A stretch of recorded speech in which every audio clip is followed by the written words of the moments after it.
All right. Too bad I only get to hear that once a month. The Double G here with the very happy Brandon Draven. And, for people who, for some reason, don't pay attention to real sports, Draven's favorite baseball team just won the World Series. This doesn't happen often, people. So, unfortunately, his favorite baseball team is my most hated baseball team, but you got to call it how you see it. Dodgers, best team in the league, beat the Yankees in 5. How are you feeling, man? I can't. I imagine it's fantastic right now. Hold on. Let me replug here. I feel great. I mean, what do you want me to say? I mean, it's a monkey off our backs, right? 1,000 monkeys off our backs. I don't want to hear none of this 2020 half title bullshit anymore. Okay, can I actually ask you Yes, I about should that? say because we're on YouTube. But okay, so I thought that was just us Giants fans like razzing you guys, but that was actually a thing. Well, it's a thing with people that wanted to get under my skin. I mean, it was such a like low hanging fruit, way to get to me. You know what I'm saying? And it's Yeah. like, to me, every team in baseball had a chance that year. It's like it wasn't tailor made for the Dodgers, so it counts. It counts. I don't care if it was half a season or whatever. Yeah. But that doesn't matter now because we got what you guys would say a real one now. So yeah, I'm on a Friday morning. I'll be there at the parade and having a good time. All right, so just because so Having a this good time right now with my wine. no, no, you deserve it. So this will go up in the audio feed on Monday, but it's on YouTube now. People watching it live. I just wanted to mention one thing. We're going to talk about one more baseball thing, and then we'll move on. We'll talk the wrestling show that we're going to talk about September of 1989. So Freddie Freeman hits one of the biggest hits in baseball history, one of the biggest home runs in baseball history. And it very much reminded me, like everyone, of Kirk Gibson in 1988. And so I've never shared this with you, but when I'm 12 years old, I'm a 12-year-old baseball fan. The Giants were okay that year. 87 was the one that they kind of let slip away. But I as a young junior high school kid, I actually don't know any Dodgers fans. I just know that I'm supposed to root against them. But I only know A's fans, and so the A's fans are kinda giving it to me because the A's are supposed to easily win this World Series. So I'm not saying that I was rooting for the Dodgers in that series, but what I'm saying is after that game, like, the next day at school, whenever the next day would have been, if I walked over to my A's fans buddies, I was doing the pump like Kirk running Yes, around the bases. So compare the two moments. You were a little kid I when was I Kirk's was moment 7. happened. Yes. Yeah. But now Freddie's home run happened, which was magical. It was almost Roy Hobbs-ish from The Natural, kind of with the injury Yeah, and such. that's right. Yeah. But like compare those two moments. Like where do you think that one does it compare to the Kirk one? Is it bigger than the Kirk one? Like what do you Well, think? here's the thing about the Kurt one, as you say, Kurt one. It became a curse towards the end because for years we had been looking for some sort of highlight, right? I mean, we had the Steve Finley getting us into the playoffs against the Giants, I believe, from 2004. That was played. Was it? Yeah, it was against the Giants. That was played for a long time, but we didn't win that year, so it didn't matter, Yeah. right? Yeah, yeah, yeah. And then, of course, we can't use the Julio Urias one anymore because he got canceled. He's banned from Yeah. baseball. Rightfully so, by the way. So we couldn't use that one anymore. And plus, that's the one everybody clowned us on anyway. Um, so I was tired of seeing Kirk Gibson because that moment has become such a staple of the LA sports mythology, right? And so it's like at the end it was almost like a joke to me, anyways. That's how I saw, because it was like we need another highlight here. Yeah. Yeah. It's been 34, 35 years of the same highlight. So we got one now. We got Freddie Freeman, and it was incredible. I mean, I was watching it live. I was at a bar. He hits it out. I mean, it's the thing that dreams are made of, right? Every little kid grows up wanting to be in that situation. It was the what was it? Bottom of the 10th. Mm-hmm. I think he even had a full. No, he didn't have a full count. It was the first pitch. But it's interesting because me and you and any other sports fan, baseball fan in particular, we all saw it. We all remember it. Now, as the years go on, you're gonna see the myth of that day just get bigger and bigger, like any moment in sports. Yeah, the Giants have won in the NLCS, not in the World Series with my half Japanese brother Travis Ishikawa, who didn't even really play that season, hitting one. But those moments, and Dylan, do you read Dylan Hernandez from the LA Times?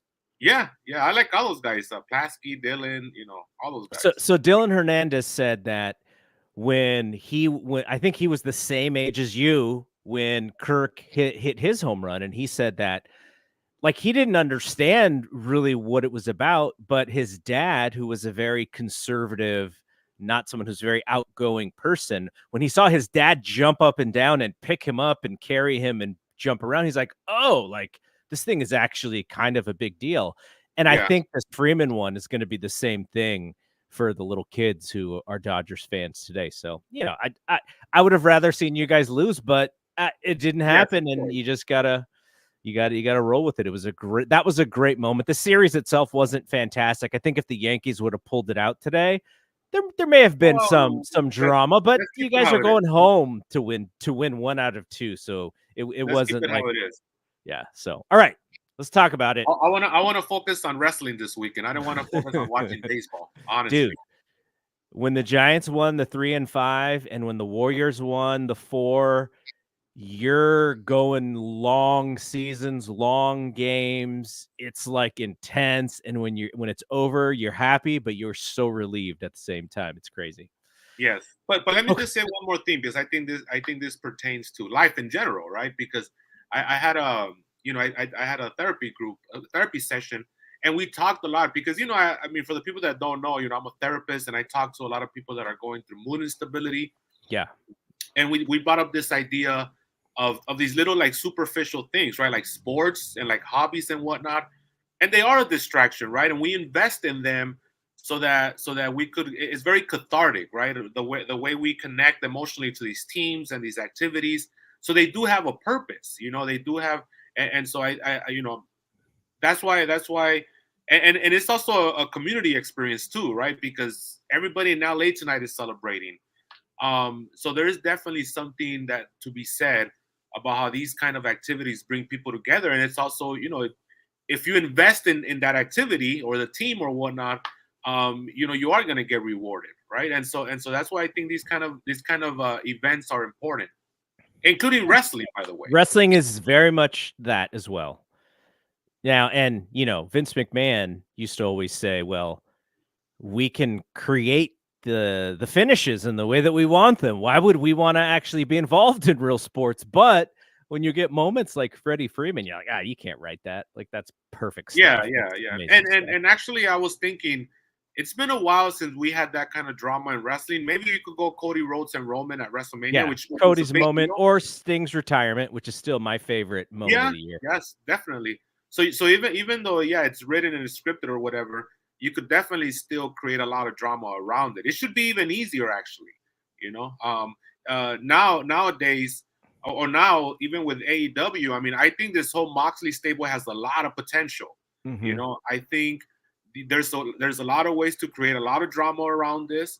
I think that's what AEW needs. I think to complement their ability to give us great matches, right? The 5-star matches, 7-star matches. If Will Ospreay's wrestling, every single match. But that's to me, that's what they're missing. They're missing that soap opera element. And with this Mox angle, there it is. And if you do it right, which I think they are. I mean, I know a lot of people have complained about how they're feeding the Mox crew all these jobbers, but to me, you're protecting the baby faces while you build the heat. And I was thinking about it. Think about all the little side stories that you could come off of that. You could that this angle could bring the Elite back together. Imagine that moment, when the Elite has to come together to fight off Mox's crew. I know you haven't watched Dynamite yet, but there are little things that are kind of beginning that you'll be able to see. Good, yeah. Or even something like when Swerve gets involved, because Swerve's kind of a lone wolf, And I'm a sucker for that angle where like the lone wolf has to kind of sacrifice his own independence for the betterment of the team. You know, that little trope always gets me. It's always pretty cool. So yeah, so this angle has a lot of possibilities. I think they needed that. Of course, we're gonna hear all the whole, oh, it's an NWO knockoff. It doesn't matter because that was almost 30 years ago. Yeah, You know, yeah. eventually every movie, every idea is a knockoff of something else. So just give it to me, and I'm excited for that. You know. Anyways, let's talk about some 1989. All right, let's talk about some 1989 now. Some of this stuff, it's kind of funny reading it back, like because Dave has a lot of like the early context of what they're trying to do, and so I wanted to ask you this question. Everybody remembers Tugboat. Do you remember? Did he have a last name when he came in originally? Yes, he did. Originally, like we saw in the Observer, he was Tugboat Tyler. Yes. But then they switched it over to Tugboat Thomas. Yes. And then when he finally made TV, he was just Tugboat.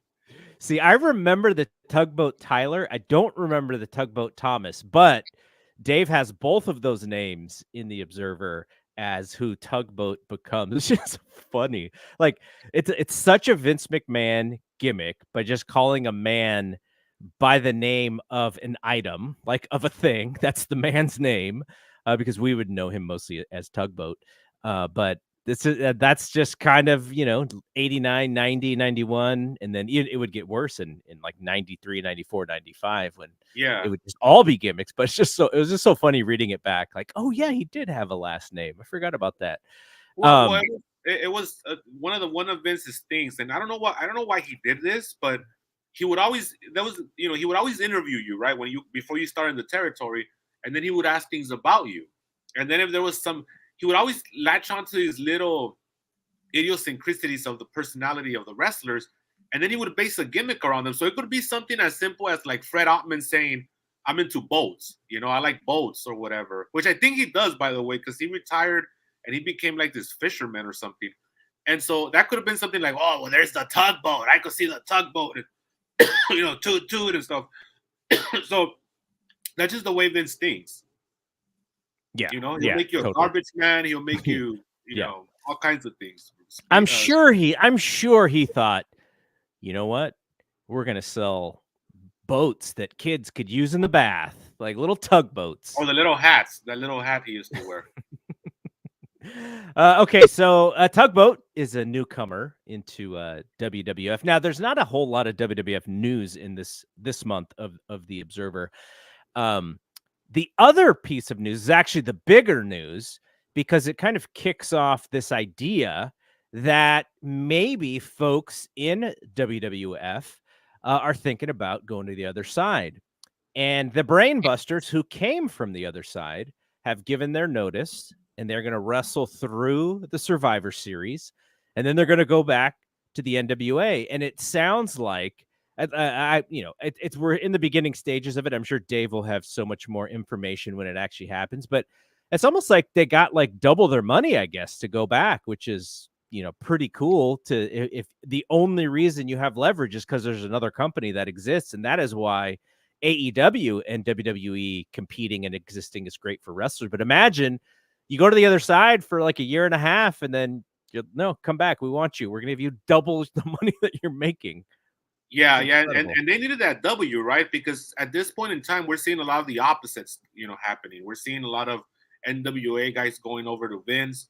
So NWA needed this W to kind of show that, hey, look, we're getting people too, right? And so, yeah, they got a big race, but ultimately totally wouldn't enjoy it. And we'll talk about it next month.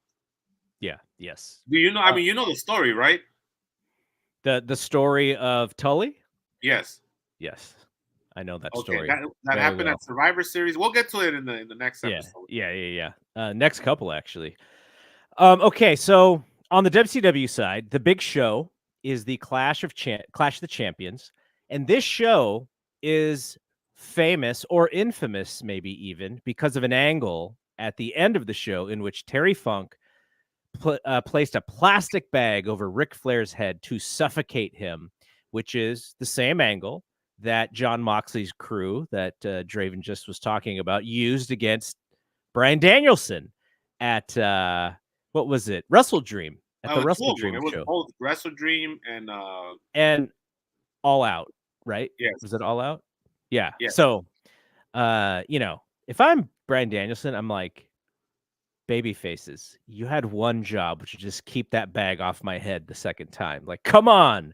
But Now, yeah, so they, I don't remember seeing Sting coming out and sobbing as a 12-year-old boy as he's looking at Terry Funk, smother Ric Flair with a bag, and Gary Hart is just literally just has a shoulder on him, not allowing him.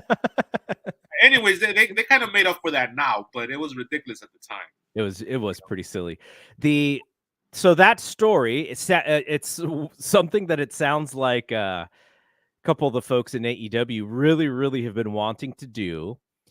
But even in 1989, it's not like this was like a slam dunk angle. Now, the lead up to this is Terry Funk is hurt. We'd been mentioning that he was hurt and having these like really short matches with Sting before he got to Flair, and then he lost that match, and now they're doing Flair and Funk, but Flair gets hurt again. He gets staph, and it's so bad that he's hospitalized. Now, when you hear stuff like, oh, he could have lost his arm, or they would have had to amputate. Like, I don't know if that's true. It sounds gnarly. It sounds crazy to think that a staph infection could cause you to have to amputate something. But there were those discussions about Funk and how grave the injury was. But so Funk's whole the whole lead into this clash, it's supposed to be Terry Funk and the Great Muta against Ric Flair and Sting. The beginning of Clash is an interview where that reporter himself, Gordon Soley's chasing down the story of where's Funk, and we have multiple interviews with Gary Hart, and Gary Hart's kind of lying to him, and he's saying, Funk is, what have you heard about Funk, and where are you getting this information? And as it turns out, Gordon was right. Funk is not in the match, but Gary Hart was also right, because Funk is there. And in the main event, Terry Funk, like, seemingly coming out of the hospital to do this angle with Ric Flair, like, when you read the backstory of it, it makes it even more like real. Yeah. in a sense. I'm sure the fans didn't really know what was going on, like what was true and what was not, but that's the part of it that I always remember is Funk wanting this thing to work so badly that he probably left the hospital a little early just for the business. Like, that was an amazing thing to think about. Yeah, he was definitely a trooper during this time, right? I mean, he was working those 4-minute house shows with Sting, but he was hurting. I think his back was broken. It wasn't, it was broken. He had a broken back, and then Ric Flair had the staph infection, like you said. One of the cool things around this time that I really, really like, and this is when they had the committee, right? With Ric Flair was the head of the committee. Mm-hmm. I like how they're starting to build around younger talent, because if you notice, the whole conversation of building around younger talent wasn't even a thing in the WWF for the first 11 years of the expansion, right? I mean, because Hogan was such a big draw, they never worried about that. And Hogan, he was in his mid-30s when he was, at his peak. But it wasn't until they started pushing Bret, which, interesting. Bret was pretty old when he got his first push, but TV-wise, he was a young guy. Mm-hmm. But this whole idea about building around youth, that was never a topic of conversation when I was growing up. But here, when it was in the mags, and the reason why I'm even remembering this is because one of the guys on this Clash show, Tommy Rich, right? We always heard about Tommy Rich being this really young NWA champion for a very short time. And then every time he came back, you're like, oh, the former champion, because that's how they would bill him. That's how they billed him here again. But guys like Tommy Rich or the Von Erichs, we would hear about it. But when we were watching, that was never that big of a deal. Right. But even here, I mean, they're building around the Great Muta, who got over and is young at this time. And also, this is kind of like the very, very, the first time that they're really getting behind Sting. Yeah. This is the beginning of it.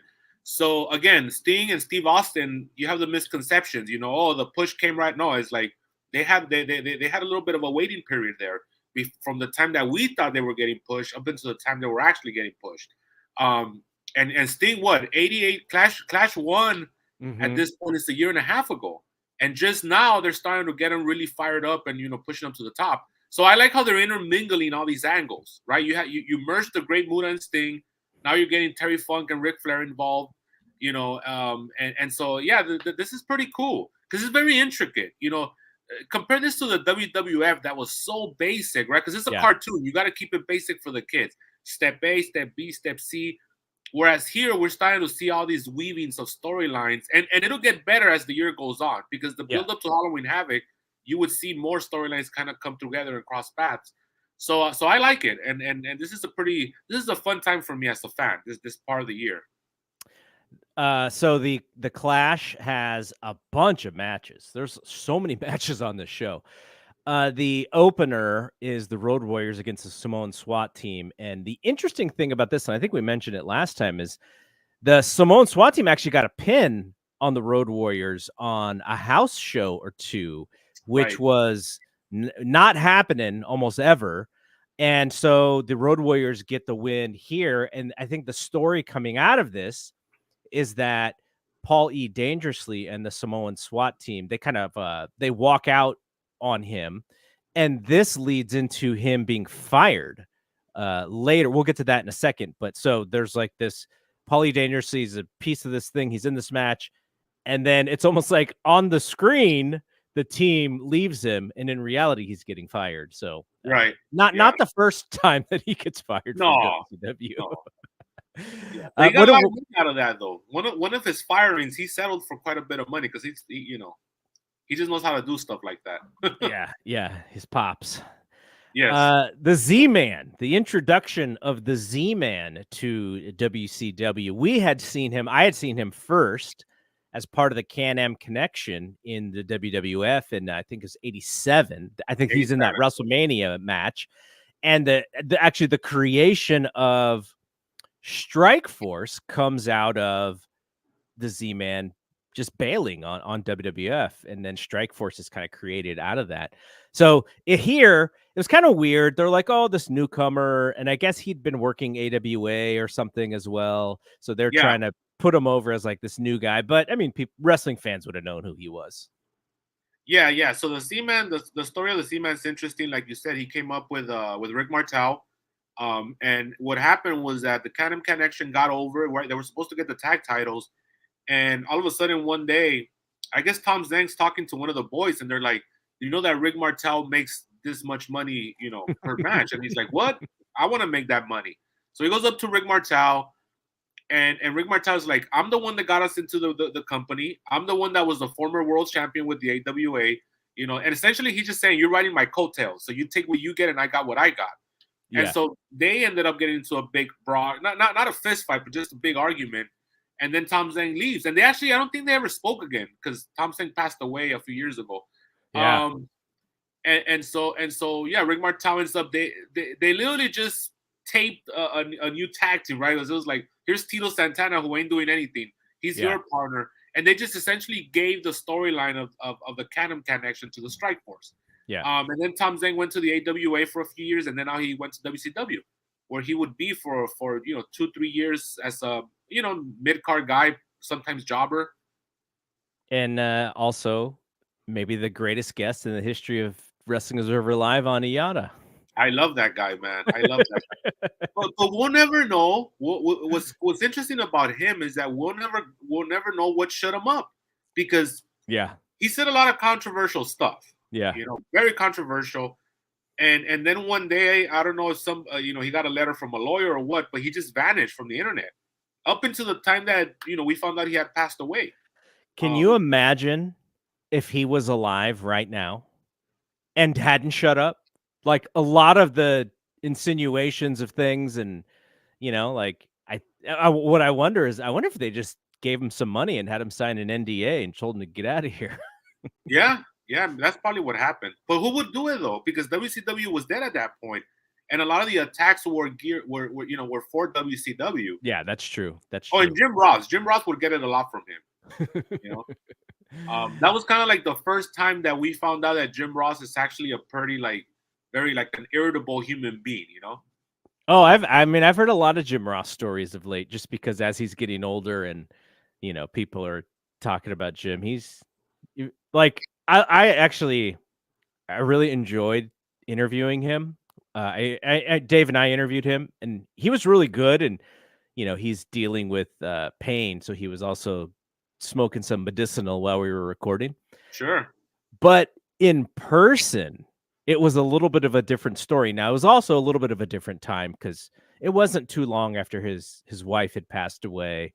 Right. But yeah, Jim Ross in person was, kind of a little bit more of the irritable guy than he was on the air, who I thought he was really charming on the air. He knows how to turn it on and, do that thing. So, Yeah. All right. Sid Vicious and Ranger Ross. Very quick match. By the way, Tom Zink beat the Cuban Assassin with a sleeper hold. Right? They're introducing new characters, new wrestlers, which is good because that's what you want the Clash for. And that's why you can have 9 matches when you have some short ones. So Sid Vicious beats Ranger Ross, and Meltzer mentioned in his write-up that it was good for 2 reasons. Because A, it was a squash, so Sid looks great, and B, it was a squash, so that Sid couldn't screw anything up. And we're leading to, and we'll talk about this one next month. We're leading to an insane Skyscrapers versus Road Warriors match that is at the Halloween Havoc pay-per-view. So, and they're already building Sid up at this point as like, Ric Flair may have to pay attention to this guy because he may be coming for him at some point. So nice, like little teases for the near future there. Okay, the Fabulous Freebirds, who for the Dirt Sheet fans, not the most popular tag team champions, but for me as a kid and me and seeing just how over the top they were and how cool that P.S. Hayes was, I loved them as a tag team. But the newsletter, the insider people were like, "Oh, these guys wrestle nothing but boring matches." So it's interesting reading back in the Observer about who the Freebirds were at this point. They beat the Steiners, and this match is very memorable to me. We've been talking about this storyline. We didn't get this in the Steiner's biography. No, we did not. Not the A&E one. That was a terrible biography. So Scott and Rick, they are Woman and Missy Hyatt are both of their valets and coming to the ring, and the finish of this match was the camera does not actually show us exactly, but somebody, either Woman or Missy Hyatt, trips Scott into a DDT, and he gets pinned and he loses the match. And so they shoot this very specifically where there's no camera angle where you can actually see who did it. Scott's blaming Woman, Rick is blaming Missy, and we are leading into this turn of Woman becoming a heel and Doom coming, and then they come for the next pay-per-view. But I for whatever reason, I remembered every little bits and pieces of the end of this match. It was so memorable, even down to the wacky camera angle that they used. I was just like, this just reminds me of childhood for whatever reason, this angle. But it's still, I thought it was really good. Now, you couldn't do it today because there's a camera everywhere and fans have cameras on them. But in 1989, I thought this was really cool. Yeah. And I mean, this is when they roll up one of the Steiners here, right, for the win. I think she trips Scott and he falls into a DDT.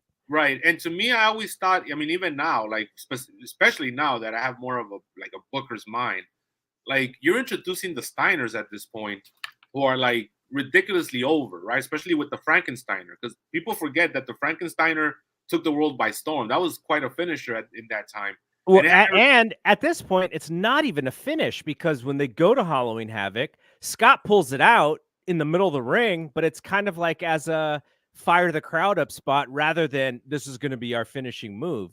They still were not really doing, like, I was going ahead a little bit to watch that pay-per-view just because Halloween is tomorrow and I'm going to do Wrestling Observer, Fight Game podcast. And we're going to talk about that show.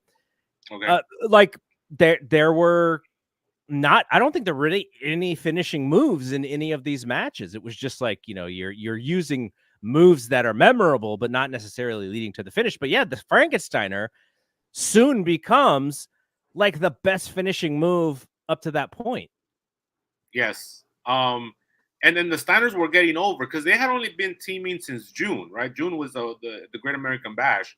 So I don't know, them doing the job here, and I know it was storyline progression. I know that was the whole point of it, but it was still something that I don't know. I wouldn't have done it this way. Just put it that way. But it was more for the storyline, right? For Woman and for Missy. Well, how would you have done it? You could still have them have the same angle, but just let that be a false finish. And then, well, first of all, they messed up by booking themselves against the tag champs. Because now you book yourself into a corner. Now the young hot team has to do a job. I mean, you could always end up in a DQ. I mean, that's your thing. I guess they could have done that too. Do the angle exactly how we saw it, right? Exactly how we saw it. But that's a false finish, so you could still progress that storyline, and then have a DQ finish. Just to protect the Steiners. I think one of the unique things about the Steiner brothers was Scott was kind of being positioned as this super white meat baby face. And because he was taking all of the pins at this point. And the reason why they probably did the finish in this way is because they're setting up this new team for Woman. And you want to show how evil she is. And this leads into an angle that we'll talk about next week, where Scott goes into a limo and Woman is there. And it's basically a setup to beat him up. Dave was so mad at this angle, by the way. He was like, "What?" He's like, "How can you just have a cameraman there shooting this thing and they don't care? They don't call the cops." Like, so this was like back when, when it was real. No, stuff like this.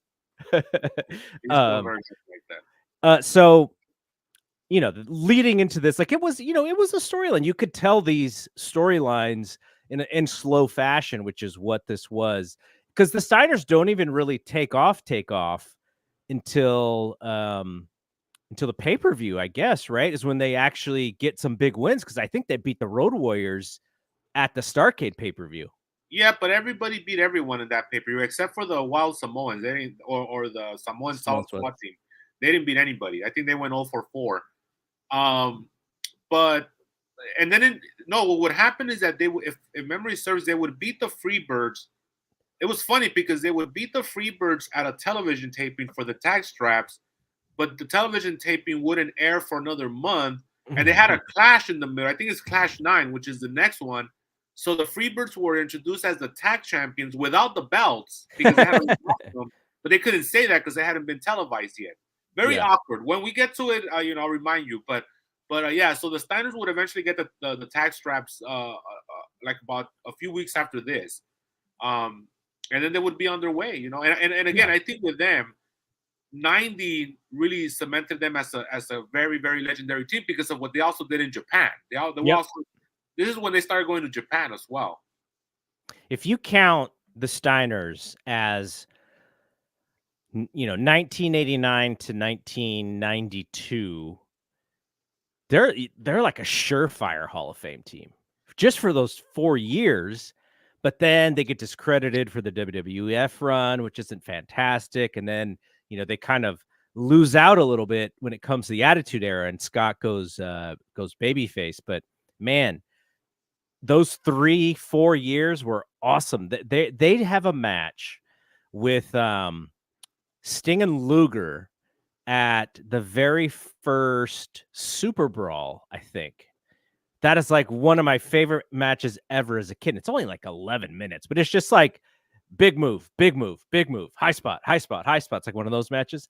And then they have the matches on. Remember when they were doing the what did they call the New Japan WCW shows that they did like 2 or 3 of them. Yeah, they were called Starrcade in Japan, but then in the US they were something else. I forget. They were WCW Super Show. Oh, is that what it was? The Super Show. They had great matches on those shows too. So like just fantastic stuff. Like the Steiners were ahead of their time, but for what, I don't know. Tag team wrestling, I guess, changes over that time frame, and because the Road Warriors are done, Rock and Roll Express are done, Midnights are done, and it's kind of this transition phase for tag team wrestling. But what a run in those Did you ever late see? 80s, Did early you ever 90s. see any of those shows, the super shows from Japan? Like the Japanese version of them? No, the comedy is in the American versions of them. Yeah. Because they had they had Arn Anderson has kind of like this Geisha girl outfit that he's trying on in the mirror. Like they're at the mall, right? And he's like checking his figure and everything, and I'm like, what the hell's going on here? And then they have this big buffet of nothing but sushi, where like a bunch of American executives are like scouting the sushi, and they're not actually grabbing it. They're just kind of like looking at it and touching it. It's a very awkward start to the video. And then of course Jim Ross, because at that time we lived in a different era, right? Let's just say that he had to Americanize every Japanese wrestler because we were all dumb, right? So Tatsumi Fujinami was never called the Dragon in his life. But because in the South, right, at that time, Jim Ross is like, well, if they think dragon, they think Japanese. So he starts calling them Dragon Fujinami, like out of, and that always, even as a kid, that bothered me. I'm like, why? Why does he have to do that? Like, and then God help him with the names from the other wrestlers that were on the card, like the two wrestlers that the Steiners wrestled on that show. Hiroshi Hase and was it Chono? No, that was the year before where they actually ended up stiffing the young Japanese wrestler. I think it was Izuka. Okay. It was horrible. It was horrible.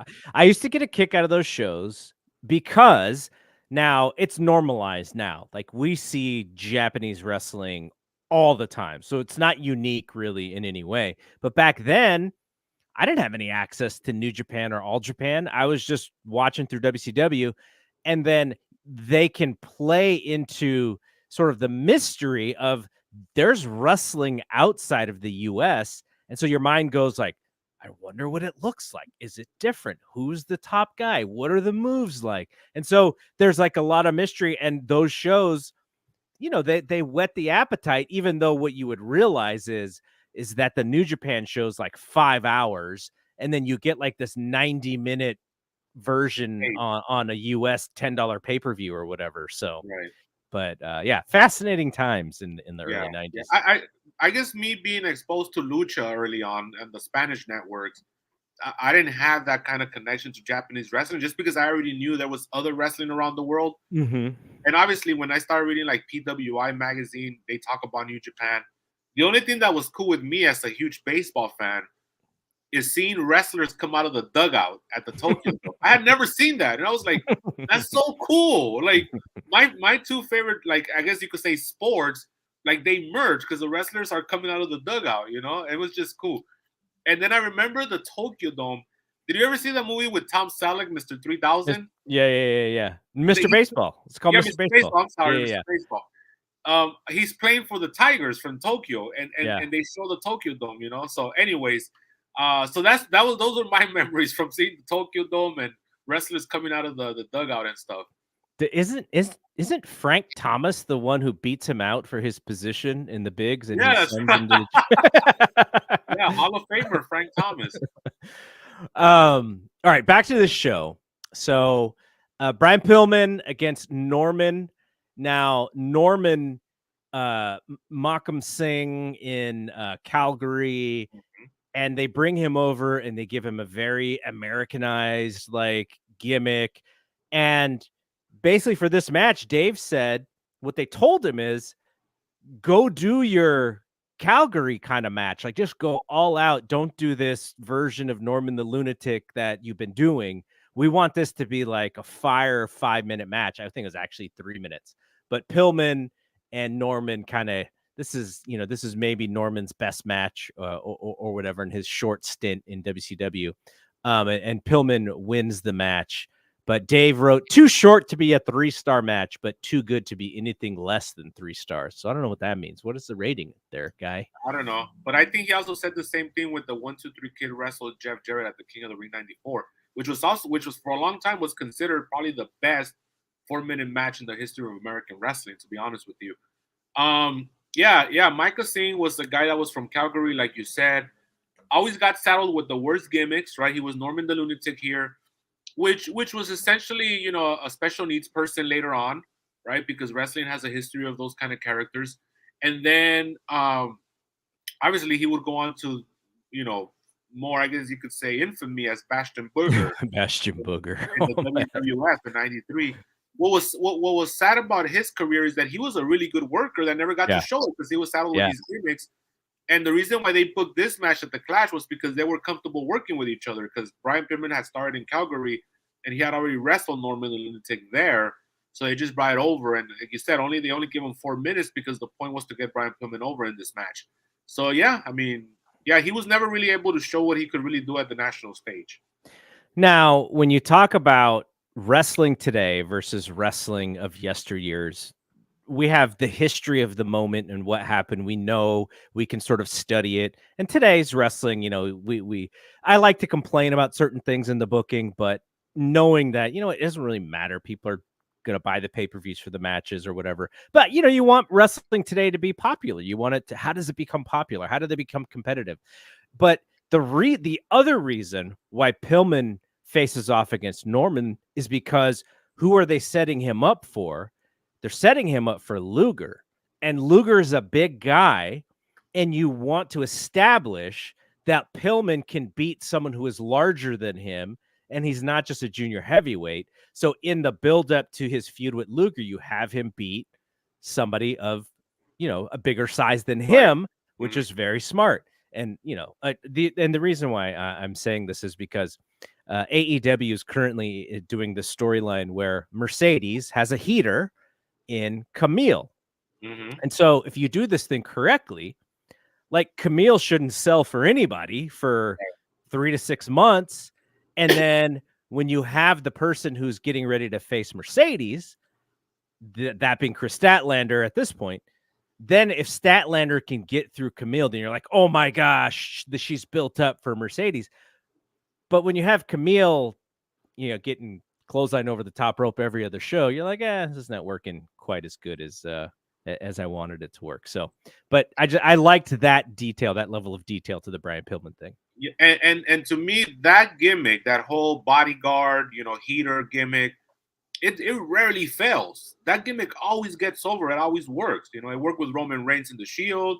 It worked with Kevin Nash as Kevin Nash's entire career is built off of that gimmick. Right. It revitalized Sid's career with HBK. You know, you could go on and on and on. Dave Batista, to an extent, was kind of the heater gimmick. He wasn't actually a bodyguard, but he was kind of like the big guy for the Evolution group. Right. Travis Tomko of all fucking people. Like, he got over. No, I mean, not mainly went over because and so it's like, yeah, that gimmick it works because they don't say anything. They just stand there. They don't sell. It's gonna work. But with Camille, it's just not working because she has to sell all the time. Yeah, and maybe the one that we didn't even mention, maybe the best one of all as far as memorability, is China. Like, she's a woman and she didn't sell, you know, for forever. So and it just worked out for her. All right, so the next match, Steve Williams against Mike Rotunda. This is like the JR masturbatory match where he can just talk about all of the college backgrounds and stuff. Mike. Right. And I mean, it was actually really cool seeing Dr. Death press this dude over his head like 5 times in a row. Dr. Death wins match, and in my like, I know the main event was really good, but when I watched this back, I was like, man, this match is really good. Lex Luger and Tommy Rich, of all people. Now, Lex, you know, Lex has pockets of his career that. Well, probably. I was gonna say we're in the middle of the real Lex Express. This is the best Lex in '89. ever. He's on a hell of a run here, and so yeah, it's not surprising to me that you know, him and Tommy Rich had such a good match. It was so good. Now the finish is a little funky in that Tommy Rich he punched the post, but then after punching the post, he still got the sleeper hold on Lex, so his hand wasn't hurt there. But then Lex dropped his throat over the top rope, and then he pinned him. Lex would actually use. I'm going through my review here to see if Dave cuts a promo on Tommy Rich for not selling that pole shot like he did on Gunther, a few months ago. Of course.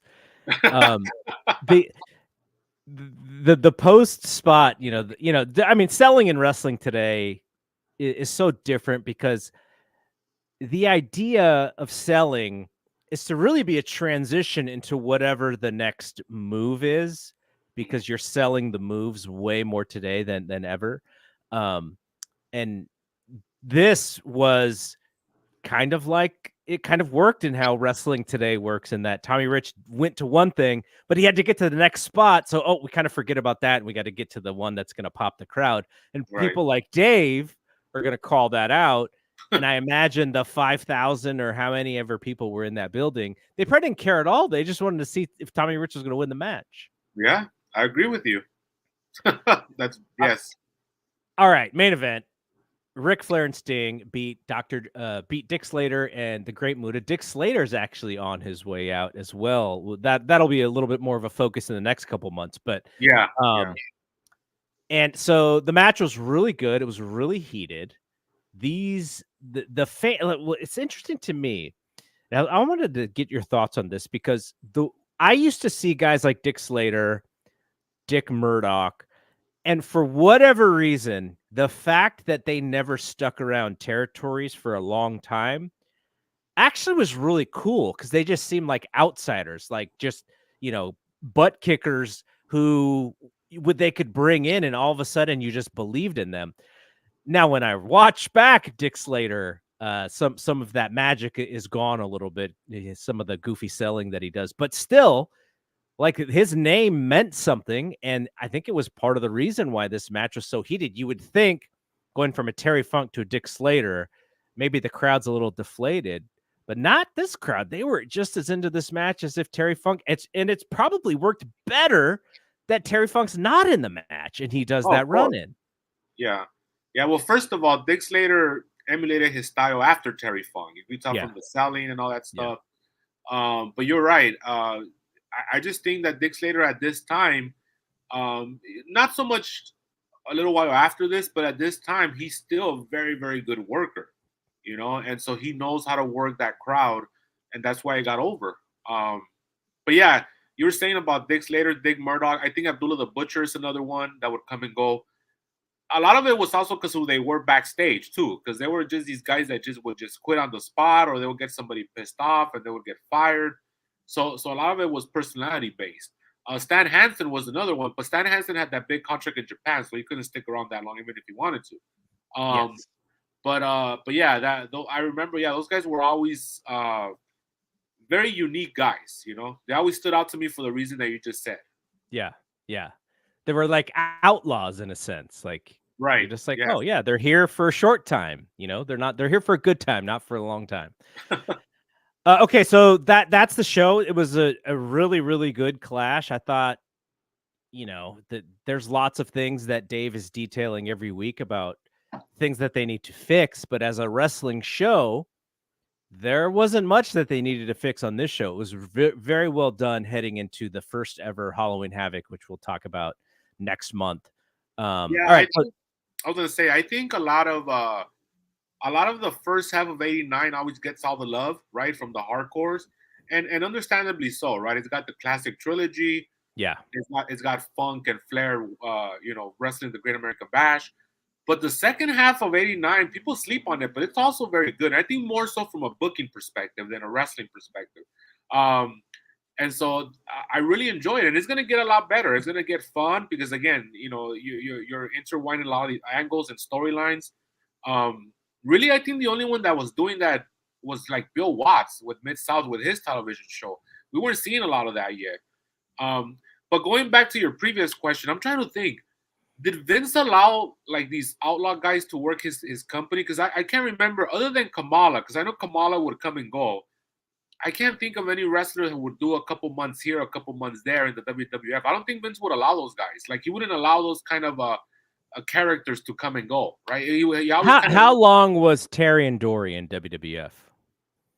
85. They did about a year. Okay. So it was a while. It did about a year. Yeah. 85 to 86. Yeah. I'm trying to think of um who was the tag? Now this is actually before The Vince's papers lasted national 4 days expansion. or something in '84, so we can't count that. Yeah. Okay, let's move on. So, Dave says, or Dave writes, the Team of Doom or War and Doom is going to be the name of the tag team managed by both Kevin Sullivan and Robin Green.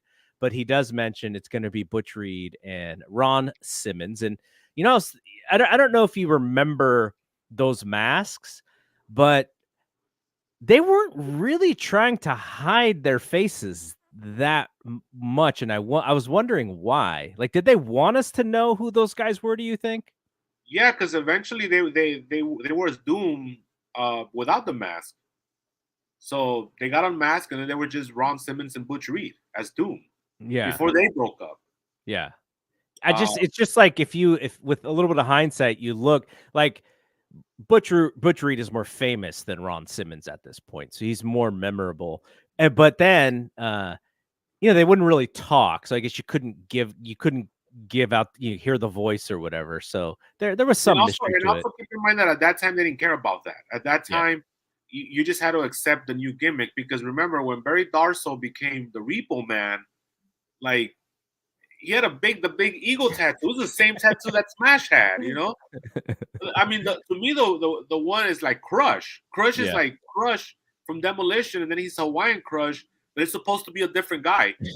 And so I don't think at that time, and there wasn't the internet wasn't around then. So again, people forget that these promoters they thought very little of the fan base. So They thought they were idiots, like, yes, or they thought that they kind of fans cycle. They don't stay long. Like you have new ones like every other couple years or something. yes, and then also they probably felt like nobody's gonna remember Ron Simmons. Nobody's gonna. I mean, maybe Butch Reed because, like you said, Butch Reed was a star. Yeah. Elsewhere, but they didn't care. So I think we're overthinking it when we're trying to see why the mask kind of still reveals who they were. They just didn't care. Yeah. I mean, I'm sure it's exactly what you said. So, okay. So Paulie is fired. The reason he's fired is because he gets in an argument with the Nature Boy about his future. And so Rick just, do you know who I am? I'm Ric Flair. Let's Paulie go. And Paulie was working as Flair's booking assistant. And who becomes his new booking assistant? Well, none other than James E. Cornette. Uh-oh. And Dave wrote, some of the veterans were unhappy because they don't like to take orders from someone who wasn't a veteran wrestler himself and someone who was in their 20s and is not an athlete. So they didn't want this nerdy, non-athletic dude who could talk his ass off telling them what to do. Yeah, but that's BS because he drew money in Mid-South. Like his talking ability actually drew money to the point where James Cornette has a book with all his check receipts where he shows you that he drew money. Yep. And it's like, to me, it's like Paulie Dangerously is less qualified than James E. Cornette at this point. So I don't know what the big deal is. And they're the same age. So it's just, it's just the veterans being veteran. They're always gonna complain about something. My favorite Jim Cornette line about Paul Heyman was that Paul Heyman would rather climb a tree and lie than stand on the ground and tell the truth. I love that one. Yeah, he's got a bunch of those. He's got a bunch of them. All right, so here's one that I just pulled out for you because we had talked about the Slammers wrestling. Like that's literally all of WCW and WWF for September. It was a very slow month, but Vern Langdon is opening a Slammers wrestling gym in Sun Valley, California, with the fabulous Moolah as the head wrestling trainer. They had a party for the grand opening, which included Moolah, ACCW promoter Joe Palumbo, Mike Mazurki, and Gene LaBelle, and others. Now, how many of these gyms existed? It was just one. The Slammers gym was just one. But it's interesting that you say that because all the names that you just mentioned, Yeah. those are the roots, the very beginning of PWG. Because Interesting. the original PWG 6, right, with Joey Ryan, Super Dragon, a Disco Machine, all of them, Excalibur. They all trained with a guy called Ron Rivera from Revolution Pro, who trained at Slammers. So you see the roots of what would Mhm. become the Southern California independent scene right there. Interesting Yeah. stuff. So, as if you know, Dave Meltzer, you also know that he was an original he was a fan of roller derby, and he really enjoyed his Oh roller derby. yes, like you And said, so anybody that knows Dave knows that. Yes. and we just had a discussion about a roller derby star on, Friday's Wrestling I would Observer never Radio know who who Ann passed away. Cavello was if it wasn't for Dave. That was a fantastic bio that he wrote about her too. I was like, "Wow, she's really interesting." Ann Calvello, because she's from the Bay Area, she would call in on, one of the Bay Area call-in shows during the afternoon, and the guy who did it, he himself, he played basketball at UNLV under Jerry Tarkanian and then became kind of a big shot on, television news out here in the Bay Area. So he's kind of a big, he's kind of a big wig. And she would call in, and she was probably in her 60s at this point, and they would kind of flirt on the air, and she would talk about, oh yeah, she's sunbathing on the roof, because that was kind of her gimmick, was she just had like this really leathery orange skin. Yeah, But I just remember she was Ann Calvello, and then Dave writes this by. I was like, wow, that's the same woman who I used to hear call in on these radio shows. So the Roller Games is debuting, and the only thing Dave really writes about the Roller Games debut, because he basically said, I'm not going to turn this into a roller Yes, I derby read that and I newsletter. popped. Yeah. He said that they were getting a lot of money to do these televised tapings, but then he gave every single reason why it was going to fail. There's going to be interest early on, and then they're not going to be able to book the thing to make it that interesting because roller derby is a little outdated, and people have wrestling for that now, and you have other things. And one of those other things was a show that I grew up on because it was very similar to pro wrestling. None other than the American Gladiators. Did you used to watch that show when you were a I kid? loved it. Nitro was my guy, Yeah. And I saw the documentary on Netflix. How is the documentary? Because there's two of them. There's one on Netflix and there's one on ESPN.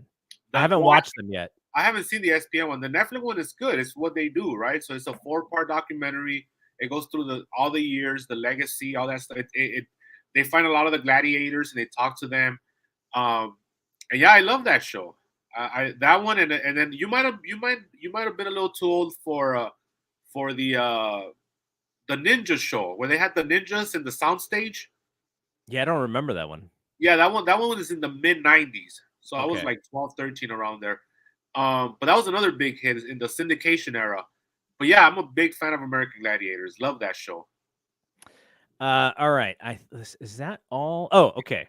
So now I guess we get to go. We don't have very much of only in the So Observer. nothing's happening in the WWF? No, nothing. There's nothing There going is on. something. There is something. Dave has a hard time understanding how Zeus could come back after the job he did at SummerSlam. Yeah, they're kind of retconning the finish so that Survivor Series, like they're not showing Zeus taking the pin on the build up to Survivor Series. Right, and then he's speculating that the December paper was going to be taped, which ended up becoming a reality. Yeah. And also it's interesting because when he's going through the Survivor Series teams, because the Survivor Series lineups, the preliminaries have been announced. Yeah. He is not the Ultimate Warrior against Andre's team. Is the Ultimate Warrior against Bobby Heenan's team. Yeah. Yes. Now, what's interesting to me about that, and we'll get to it when we cover the show, is that Tully wouldn't get fired up until that day, which meant Bobby had to wrestle. Yeah. So I'm wondering if he was going to wrestle anyway, and maybe he was going to wrestle for Andre, who couldn't move at this point. So I'm wondering about that because Yo, that's interesting. I didn't think that might be something I could ask Dave about today. That as he Dave, might see if he remember. remembers 35 years later. Yeah, yeah. Because that's what shocked me. That's what stood out because it was like, why is it already called the Bobby Heenan team when we didn't know he had to wrestle that night? It was when Totally got popped, and he got fired. So that's interesting. So maybe he was gonna wrestle, but that means the only one that he would take the place of would be Andre.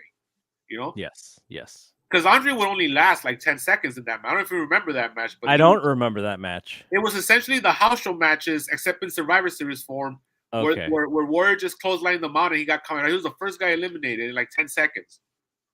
All right. But yes, he did eventually. But yeah, so that's out to me. All right. If for your hard out here, your Billy Kidman hard out. I still got a couple more minutes if you want. Okay. Because we do have a question. I don't know if Jay Boba is still on, but he has a WWE ID question. I don't know if you looked into what they're doing there. No, tell me about. I've been so busy with this World Series. No, I'm with you. I'm with you. I haven't really read up on it too much. I have I kind of an understanding of it, but we'll get to that question after we do our favorite segment. How's it going, everybody? Dave Meltzer here for the next 2 hours. We're going to be talking pro wrestling. All right, only in the Observer. Okay, so we've talked about the 30-year-old version of Dave versus the Dave now, and how comedy has changed, and fabulous moolah is what all I gotta say. So when he was writing about this roller games, he was saying the idea was that this promoter promised that his women skaters would be babes instead of old hags. That is, I don't know if that's what the guy said and Dave quoted him, or if that was basically Dave saying, we're not going to have these older women skating on the show. We're trying to draw new eyeballs. Either or, right? At this point in time, it could be either or. All right. Now, there are two people who Dave generally, it can be the butt of his joke. Dusty Rhodes is often the butt of his joke. Kerry Von Erich has been the butt of his joke a few times, and we'll get to a Kerry one because there's a Kerry one coming. But he's mentioned Dump Matsumoto a couple times in the Observer, and he mentioned a Dump Matsumoto game show in which so he writes American Gladiators is actually based on a popular Japanese game show which Dump Matsumoto frequently appears on. Have you heard this story at all about Dump Matsumoto kind of being involved in this game? That I was like, what? Where does that come from? I'm gonna have to watch that Netflix show they have on her to see if that's something they cover. I mean, I don't think they do. I'm actually I'm on the last 2 episodes, but I've been on the last 2 episodes forever. But you should definitely watch it. It's really good. Yeah, well, I think you'll like it just from the storytelling of wrestling aspect of it, because they do a really good job of showing the storytelling in the ring when it comes to the stuff that is going on in their political, being the top woman or whatever. All that stuff is played out very well in the ring. So I think you would like it. Okay. He also says the Cleveland rock band called the Bastard Squad has written a song called If I Only Had a Brain. And when they perform it, they dedicate it to Kerry Von Erich. and he said seriously, as if I'm not joking, they dedicated to Kerry Von Erich, the Bastard Squad. We have to find this song. Well, Kerry will give us a lot of reasons, to believe that if you put your ear next to his, you'll hear the ocean. Let's just put it that way. Yes. All right. Last one here. I told you it was quick. Prelim wrestler Dale VC, whose gimmick, ironically, is of the State Patrol tag team, was arrested this past week for theft and extortion and trying to intimidate a witness in regards to his arrest in August on charge of selling steroids. So the State Patrol gimmick was not a shoot, because this guy was actually not a good dude, and was Yes. getting Right. arrested himself. Or So maybe it was a shoot, depending on what your political stance is. That's all I'll say about that. okay, so let's get to the question. So WWE ID. I need my observer story on this because I'm sure Dave's going to have tons of details that was not in the press release. But what it sounds like is WWE has picked, I think it's like 6 independent promotions that they're going to work very closely with. And people can sign up to be a part of this program. And I think they are going to wrestle in these, at these 6 indies. Right. And it's basically a chance to get on WWE's radar. So Booker T's Reality of Wrestling in Houston, Cody Rhodes' Nightmare Factory in Atlanta. What they didn't say is the other person who runs the Nightmare Factory with Cody is actually an AEW wrestler, QT Marshall. Yeah. Marshall. QT Marshall. Seth Rollins' Black and Brave Academy in Iowa. So pretty much you already have a connection to get into the WWE just by being in that school. Yes. Elite Pro Wrestling in Concord, New Hampshire, and Knox Pro Academy in LA are the first WWE ID schools to earn official designation. So WWE will send these prospects to these organizations, I believe, and they're going to, they're promising, high class training and all this stuff. But I think that the thing that people are wondering about isn't that what the Performance Center is for? Don't they already have a school in which they do this? And so people are kind of wondering, okay, so what happens to the Performance Center? Now, I think the naysayers who don't like this idea are basically worried that their independence that they know and love and independent wrestling as it exists today will change because a lot of the top wrestlers will not be available to work their regular shows because they'll be, in these 6 independents. So that is, I don't know too much more about that. I know that when WWE went to the UK and tried to instill this thing where they kind of took over or were partnering with some of these independent organizations, it kind of killed the UK indies as well as the pandemic. The pandemic did as well, kind of hurt that culture, that pro wrestling culture. So I don't know if it's good or bad. I just think it's one of those things where WWE has this idea and then they kind of put it into motion.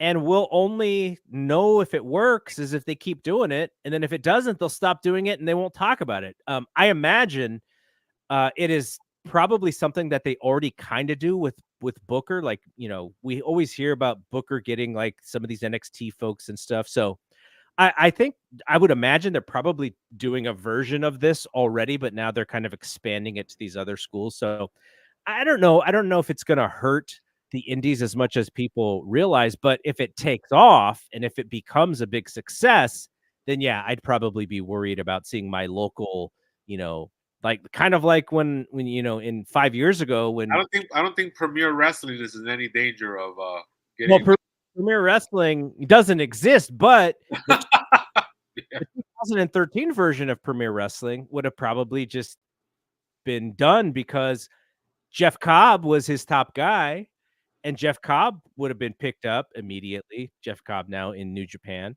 and other guys that were working there like Timothy Thatcher, referees as well. I think I forget what Tom Castor's NXT name is, like Derek something or other, but Right. he worked in Premiere. So yeah, but it would be like that if you go back to 2013, they would immediately grab Jeff Cobb, and then he wouldn't be working Premiere. So right. So I'm trying to do some quick reading on this program here as you're talking. It sounds like it's gonna be more focused on like beginners, right? Because it's really focused on the term of the terminology of like school, students, begin. I'm reading the what do you call it? The press release. Now I guess the concern from the hardcores is that is it gonna eventually evolve into WWE style, right? Because everybody over the years is gonna merge towards that style because y'all want to go to these schools. That concern I understand. But if your concern is that if the elite independent guys out there are going to eventually change their style to fit into those schools, I don't think that's going to happen. I think this is more an investment in the future, and they want to recruit like athletes, like football players, etc., to mold them their way, right? So that's really what it's going to be about. Now, yes, there is going to be a ripple effect, because if everybody sees that's what they're looking for, the entire independent scene is going to turn to that, because that's, you already have an in if you do it their way. So that is concerning. As far as NXT already being an outlet for that, I also think there's been this whole conversation about less house shows, right? Less performing in front of a live audience. So they got to get their NXT students out there to different schools as well. So I think getting them some matches at Booker's school or at Seth Rollins' school is beneficial to NXT, because they need to get those miles in, right? So in that part, I agree with the program. I'm very concerned. I'm actually very concerned about less house shows, not because I don't get to be there or see them or whatever, because I wouldn't even go to a house show nowadays. But you have to be able to work to get better, and then you also I do believe that being on the road galvanizes you from injuries. We see all these guys that are working once, twice a month now that are constantly getting hurt. When you're on the road, you're on that grind, right? You're in that flow, so you don't get hurt as much. So that's going to be concerning, and that's the first time in our history in a long time that we have that. So for these younger talent to be able to have other places to work, I think is going to be beneficial to them. I also think that they're talking more about just people starting from scratch. The only fear, of course, like I said earlier, is if the entire indie scene becomes what WWE style, because that's their way in. But I feel like we're, I don't know, maybe 2-3 years down, from even worrying about that. So the counter, not the counterpoint, but the counter in wrestling is, what does Tony Khan do? Because he doesn't have a system like that to prepare the next generation of AEW stars. And he's got a lot of money coming in from his television deal. And you do wonder if that is something that he is looking at doing. Some people go, well, he can do it with ROH. I think he's still trying to get a TV deal with ROH. But if they can't, and ROH becomes their school, and maybe Dustin, is involved in some way. But I think Dustin has his own school, right? Or does he doesn't work with Cody's school. He does his own thing, I think. I think he does his own thing in Texas. Yeah. So, maybe Dustin's school is the one that you kind of feed into. But this is where, we talked about, what can AEW do? Well, whether or not you like the television, I like a lot of it. I don't like all of it. But the other thing is infrastructure. Now, that is the hard part. WWE is a machine. They have all of these people working for them in different departments. AEW doesn't have that. They are a pro wrestling company more than they are an entertainment company. This is one of those things when it comes to the infrastructure of building out something to where you can actually run a school, or you can run your developmental, and you can feed into AEW. So that is something that I'm interested to see if Tony Khan is interested in doing. Because if WWE does eat up a lot of the indies, where's Tony Khan's folks going to come from? Where the new wrestlers going to come from? Well, he's going to have to kind of create his own space for that. Mm-hmm. It's interesting. I was talking to one of my best friends who's connected into the world of independent wrestling here, and he was telling me how there's actually people that are trying to either buy the rights to a Pro Wrestling Guerrilla, or maybe get Super Dragon to just relinquish them, because really all it is the name. There's no television. So, but when we're having this conversation, I asked them, so like the Blu-ray format is dead, right? You can't go to that format anymore, and that's what PWG was surviving on. Right. And then you can't stream, because then you're not going to get any of Tony's guys, because he's not going to allow his guys to be on the internet. So I don't think the PWG formula would work today. It just won't work, because even you have to give the fan base what Super Dragon was giving them, right? Which was these elite level performers, I should say. From match 1 all the way to match 6 or 7. But even if you wanted to, this is where this is connected to the topic that me and you are talking about. Mm-hmm. Even if we wanted to, who's out there that's not under contract that's an elite top level indie performer right now? I couldn't think of. I mean, there's some luchadors, sure, but I can't think of anyone who's. They're out all there. older guys. Yeah, Mike Bailey, Speedball, right. Matt Cardona, who's the ultimate like independent guy. Yeah.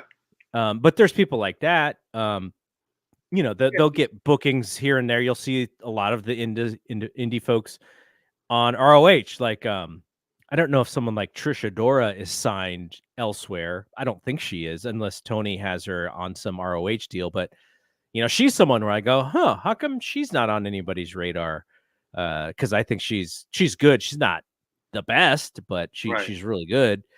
But folks like that are out there. But yeah, like I think where the movement is going is in finding the athletes before they actually become wrestlers, which is what WWE is doing, and trying to build them into wrestlers. Now, I don't know if you exactly have to do it like that, but I mean, how long has WWE been scouting amateur wrestling? Forever, like since as far as Jim Ross and Jerry Briscoe and all those guys would go to the amateur wrestling meets to scout folks. So you can create these opportunities, but Tony just doesn't have the power and the infrastructure to do that yet. Well, now he's got the money, but we'll see. Can you hire the right people? Can you actually build out your company instead of just the wrestling people? And so that'll be interesting. That's gonna be a very interesting thing to look out for the next 3 years, because and me and you were texting the other day. I'm really concerned about AEW. I know they got the little cushion, right? We all know they're not going anywhere. And truth be told, even if they didn't have that cushion, they weren't going anywhere either. Tony was going to continue pumping money. But, I think there's a lot of like nuance in what's happening. And we don't look at that. We're either looking at they're making money or not. But no, but there is legitimate concerns because they're not popular right now.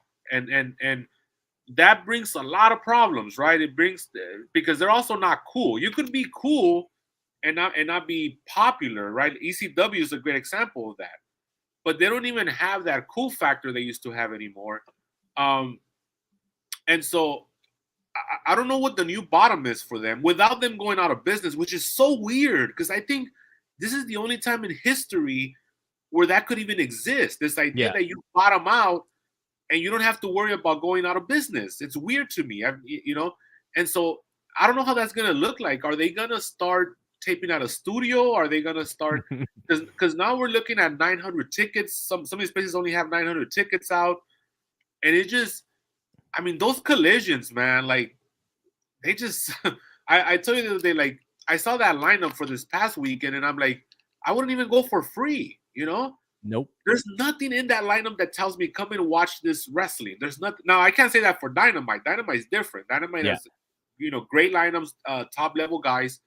But Collision is just such a throwaway show. And I hope that changes with this new contracts kicking in next year, because I really don't see why you can't have his top guys on both shows. I mean, you're paying all this money to these guys to work 1 day a week. 1 day a week, and then 2 on pay-per-view days, and it's like, at minimum, they should work both days, And not only are people gonna want to go to the arenas, but you're gonna get more viewers because you could see Hangman and Swerve on both shows. You use Dynamite to build Collision, and use Collision to build Dynamite, and you're gonna have. But anyways.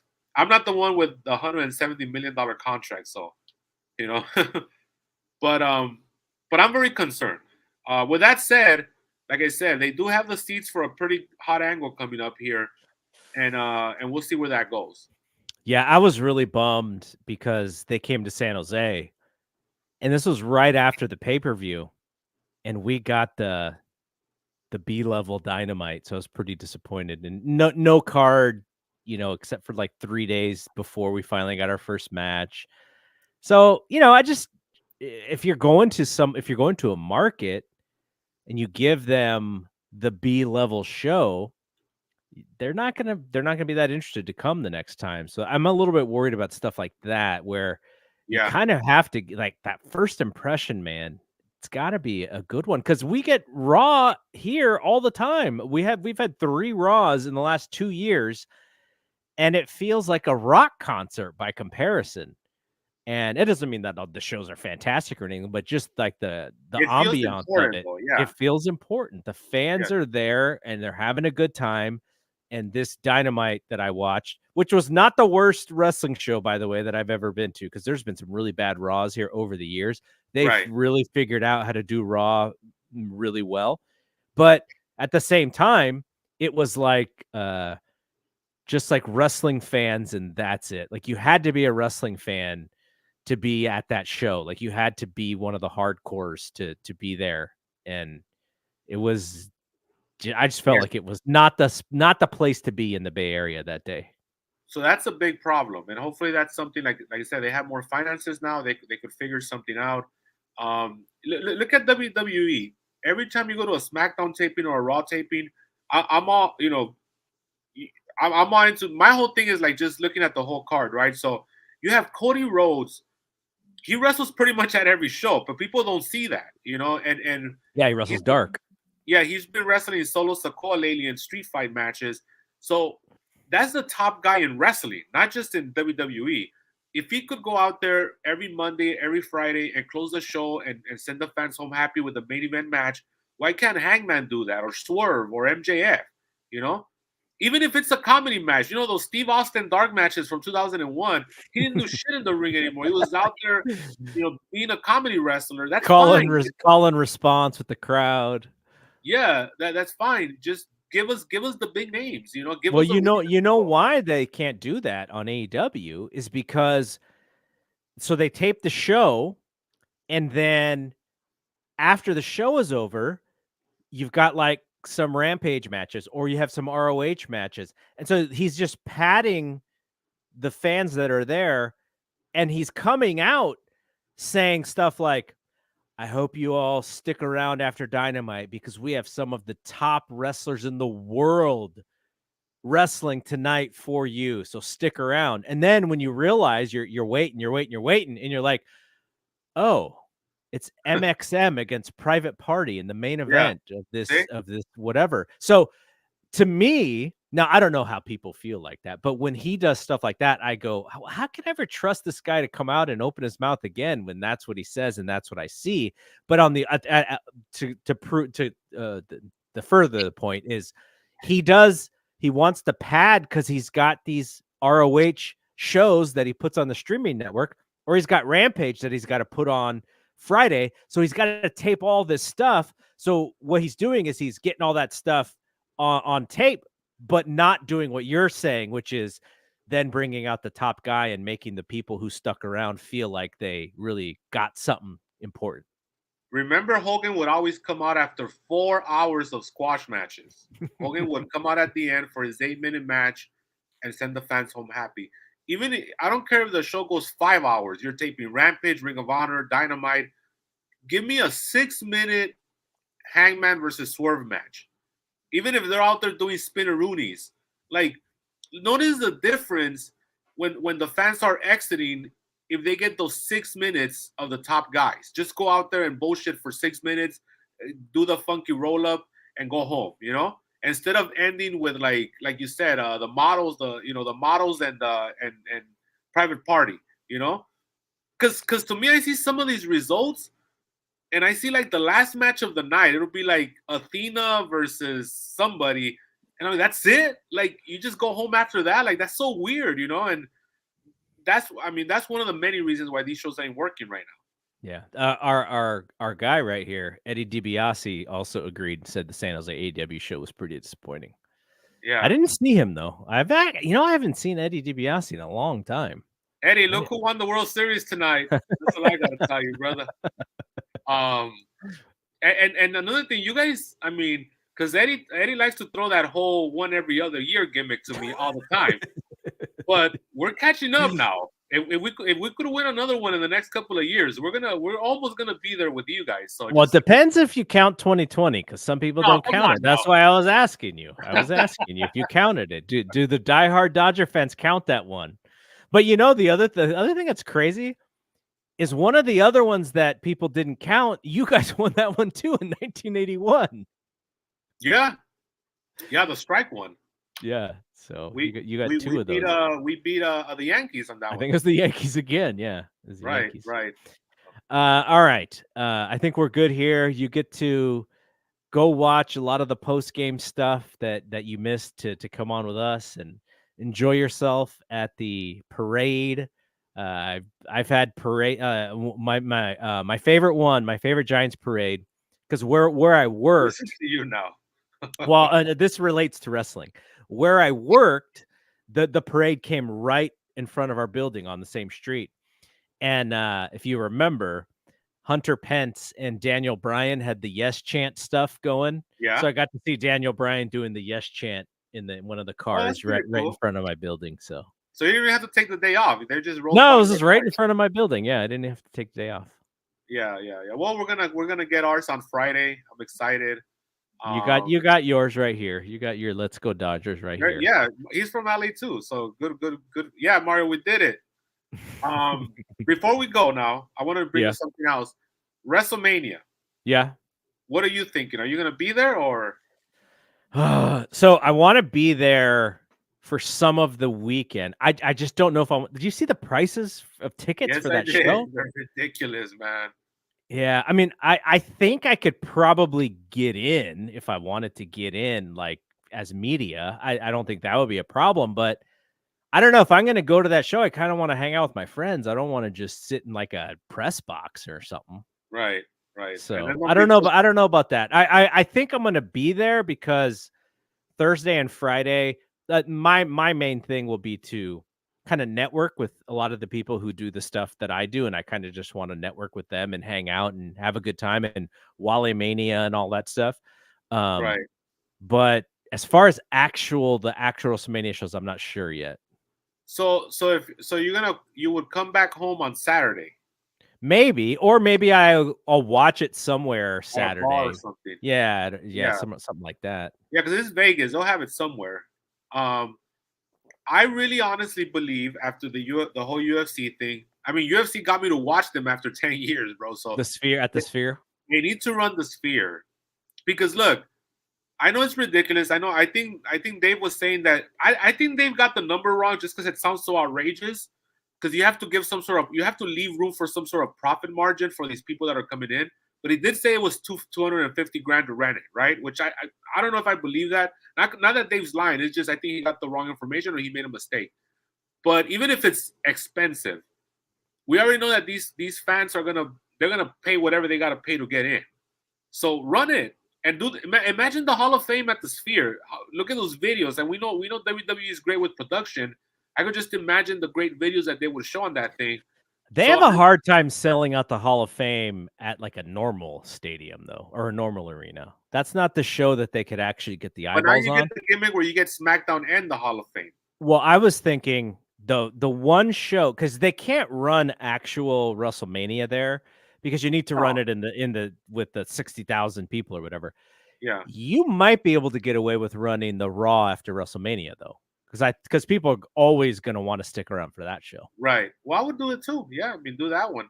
And with Netflix, who knows? We don't even know how long those shows are going to be nowadays. So anyways, I'm going to be there just because it seems like an exciting just whole weekend. It's going to be the place to be for sure. Right. And it's 3.5 hours for me. Like you said, though, whether or not I'm going to be at WrestleMania is a different story because those prices are not cheap. And right now with both AEW and with Triple H's company, like I feel like we're not getting our money's worth in a lot of ways.